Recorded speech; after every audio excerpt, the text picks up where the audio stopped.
첫 소식입니다. 주말 사이에 인천에서 코로나19 관련 사망자가 3명 발생했습니다. 남동구 요양병원 집단 감염 관련 확진자 2명이 지난 21일 사망했고, 지난 20일에는 확진자 1명이 병원에서 치료를 받던 중에 사망했습니다. 22일 0시 기준 인천 지역 코로나19 관련 누적 사망자는 130명입니다. 코로나19 전담병상 가동률도 높아졌는데요. 22일 0시 기준 인천의 중환자 전담병상 가동률은 83.5%로 전체 79개 병상 중 13개 병상이 남아 있습니다. 준중환자 치료병상 가동률은 95.7%로 전체 23개 병상 중 남은 병상은 1개 병상입니다. 경기 지역의 코로나19 신규 확진자 수는 820명입니다. 코로나19로 인한 경기 지역의 사망자는 10명으로 누적 사망자 수는 1,082명으로 늘었습니다. 경기 지역 코로나19 치료병상 가동률은 83.7%를 보이고 있습니다. 한 주의 시작인 월요일 코로나19 주간 위험도 평가가 22일 오후에 발표됐습니다. 네, 질병관리청 정례 브리핑 주요 내용 먼저 듣고 오겠습니다. 자, 코로나19 주간 위험도 평가 결과를 설명을 드리겠습니다. 먼저 대응 역량 관련해서는 중환자실의 병상 가동률이 지난 11월 3주에는 주간 평균 62.6%이며 수도권은 77%로 병상의 상황이 급속하게 악화가 되었습니다. 방역망 내에서의 확진자 관리 비율도 35%로 계속 낮아지고 있어서 지역사회의 감염 노출 위험이 증가하고 있습니다.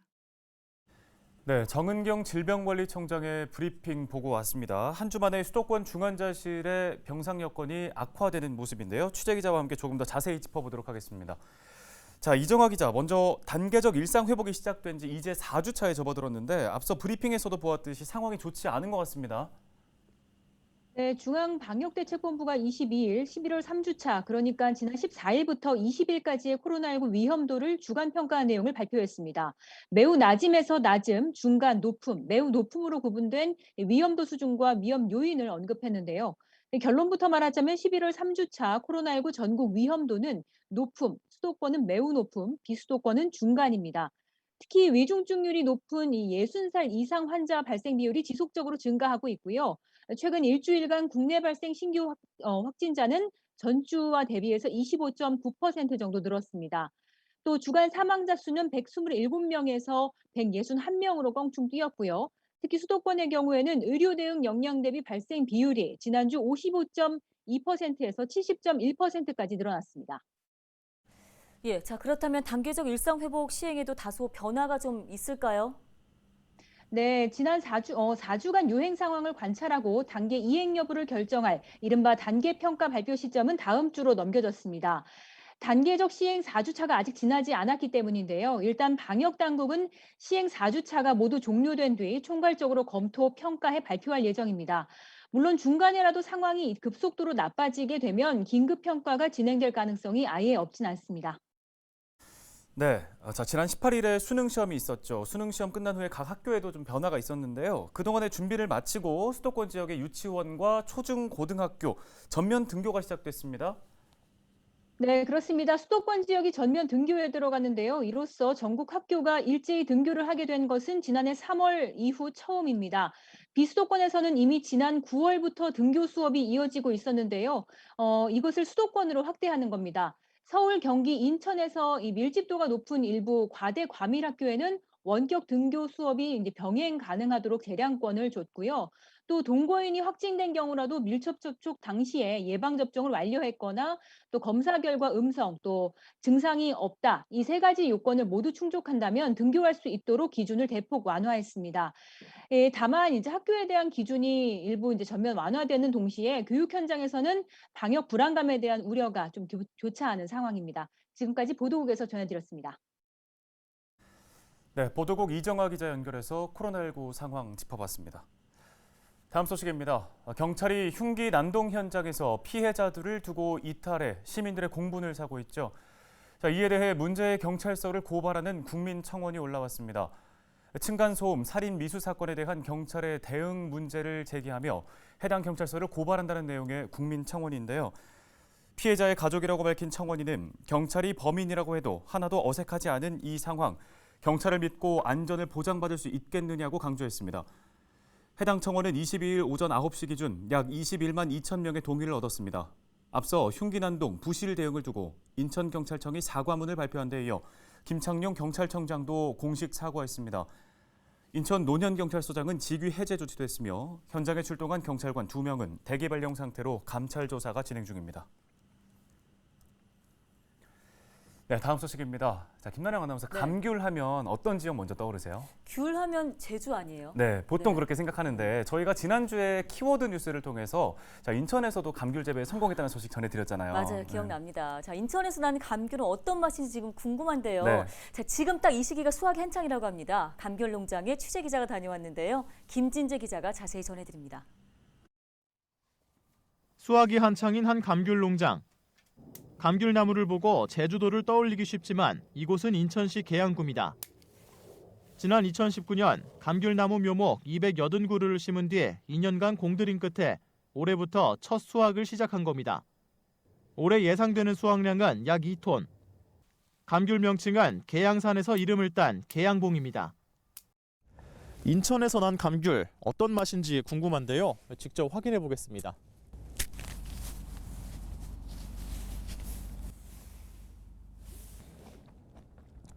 일단 단맛이 굉장히 강하고요. 신맛은 거의 없습니다. 인천 계양봉은 수도권에서 재배하기 때문에 소비자가 보다 신선한 상태의 감귤을 맛볼 수 있다는 장점이 있습니다. 올해는 수확량이 적어 농장을 방문한 경우에 한해 판매하고 있지만 내년부터는 수확량이 서너 배 수준으로 늘어나 인터넷 등을 통해 일반 소비자들도 쉽게 구입할 수 있습니다. 특히 내년부터는 일반인들을 대상으로 감귤 따기 체험도 운영할 예정입니다. 당도는 지금 현재 12브릭스로 당도 면에서는 뭐 감귤 중에는 최고로 나오는 거죠.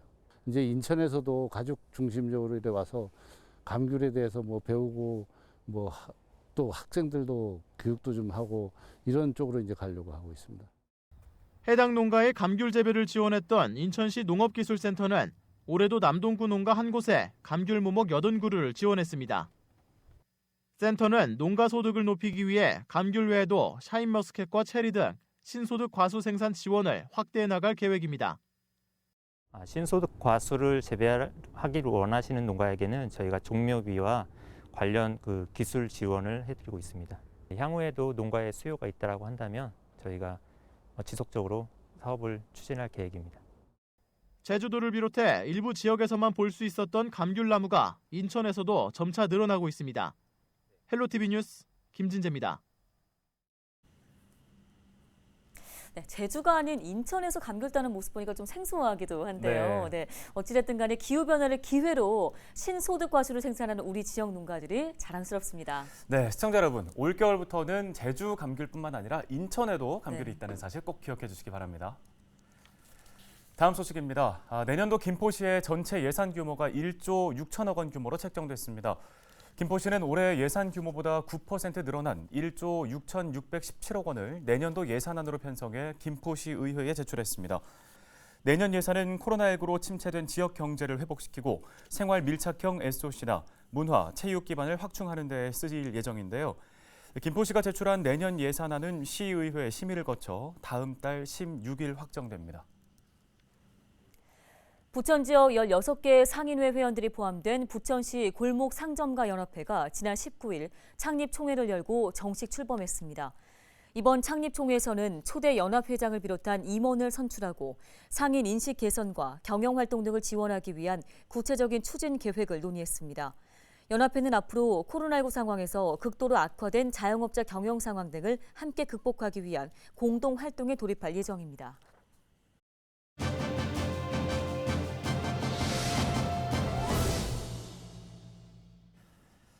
네, 일산대교 관련 소식 전해드립니다. 경기 김포시의회 의원들이 일산대교에서 통행료 재징수에 대한 유감을 표명하며 피켓 시위를 벌였습니다. 네, 오강현 김포시 의원을 전화 연결해 보겠습니다. 자, 의원님 먼저 법원이 일산대교 측의 집행정지 가처분 신청을 받아들이면서 18일 0시부터 다시 통행요금이 유료화됐습니다. 먼저 현재 상황 어떻게 보고 계십니까?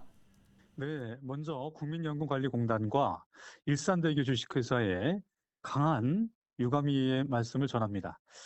일산대교 통행 무료화는 이동 자유권을 확보하는 것입니다. 지난달 10월 27일 정오부터 경기도의 적법한 절차에 따른 공익처분 시행으로 전면적인 무료화가 시행됐습니다. 하지만 운영사인 일산대교 주식회사 측은 이에 불복하여 공익처분에 대한 집행정지 가처분을 신청했고 지난 11월 3일 법원이 이를 인용한 바 있습니다.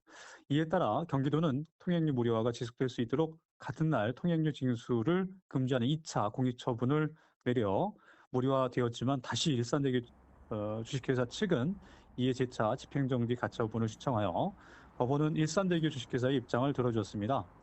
그러나 분명하게 말씀드립니다. 어찌 국민의 가장 기본적인 권리를 침해하며 민간 기업을 우선합니까? 일산대교는 누구나 아시는 것처럼 공공재입니다. 사법부는 민간 기업 우선이 아닌 국민의 기본권을 우선해야 합니다. 네, 무엇보다도 일산대교를 이용하고 있는 시민들의 혼란과 불편이 클 것 같습니다. 청와대 게시판에도 관련 청원이 올라왔다고 하는데 일산대교 현장에서 접한 시민들의 모습은 어땠습니까? 네, 저도 18일 아침에 일산대교를 이용해 보았는데요. 통행료를 내지 않고 다니던 것을 다시 내려고 하니까 어처구니가 없었습니다. 시민들 반응도 저와 다르지 않았습니다. 대부분의 시민들은 일산대교는 공공재이며 그 역할을 이제는 비정상이 아닌 정상으로 돌려놓아야 한다는 말씀을 많이 하셨고요. 무엇보다 우리 국민의 이동 자유권, 즉 기본권이 우선이라는 말씀을 많이 하십니다. 또한 2천억 원을 미리 선납하고 일산대교 주식회사 59명의 직원을 해당 지자체에서 책임지고 채용하겠다는 것을 왜 받아들이지 않는지 이해가 되지 않는다는 말씀을 하십니다. 일산대교 주식회사는 일산대교가 공공재로서 그 역할을 제대로 할 수 있도록 일산대교 통행료의 무료화에 적극 협조하길 강력히 촉구합니다. 일산대교 통행의 항구적 무료화를 위해서 김포 시민들과 함께 끝까지 싸워나가겠습니다. 예, 이 통행료 무료화 관련된 소송 당분간 계속될 것으로 보입니다. 어떤 협의점이 마련돼야 한다고 보시는지요? 네, 법원의 판결이 두 차례 공익처분에 대해 본안 판결까지 처분의 효력을 잠정 보류하도록 결정함에 따라서 일산대교 통행료 무료화 여부는 내년으로 예정된 본안 판결로 판가름될 전망입니다. 김포시, 고양시, 파주시의 세 지자체가 정당한 보상 제안과 일산대교에서 근무하는 노동자들의 일자리를 보장하는 제안까지 하고 있습니다. 법원이 행정처분을 무력화하는 관행적 결정을 내린 것은 이해하기 어렵습니다. 법원의 합리적, 공익적인 결정을 기대합니다. 그래서 서북부 3개 지자체에서 일산대교를 이용하는 국민들에게 다른 한강대교들처럼 무료로 이용할 수 있도록 하는 것과 같이 불공정이 일상이 되지 않도록 결정해 주시길 바랍니다. 네, 도움 말씀 여기까지 듣겠습니다. 고맙습니다. 지금까지 김포시의회 오광현 의원이었습니다.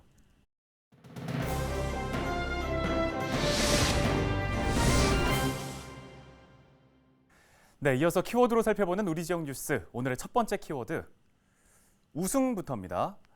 자, 얼마 전 김포 FC의 프로 진출을 공식화하면서 이 팀을 이끄는 고정훈 감독이 했던 말입니다. 프로리그에 가더라도 우승부터 하겠다. 자, 이런 목표 때문일까요? 김포 FC가 올해 K3 리그 챔피언 결정전에 진출했습니다.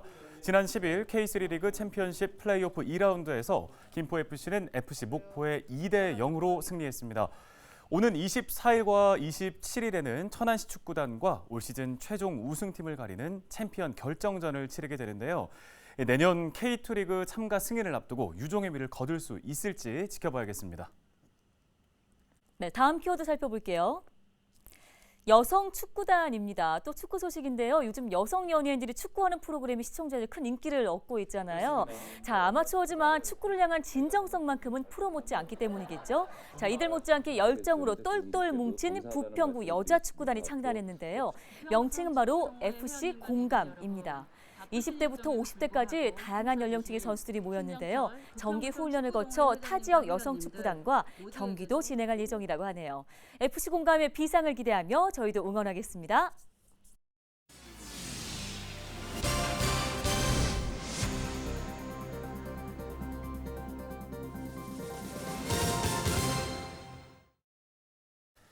네, 오늘 헬로티비 뉴스가 준비한 소식은 여기까지입니다. 네, 시청해주신 여러분 고맙습니다.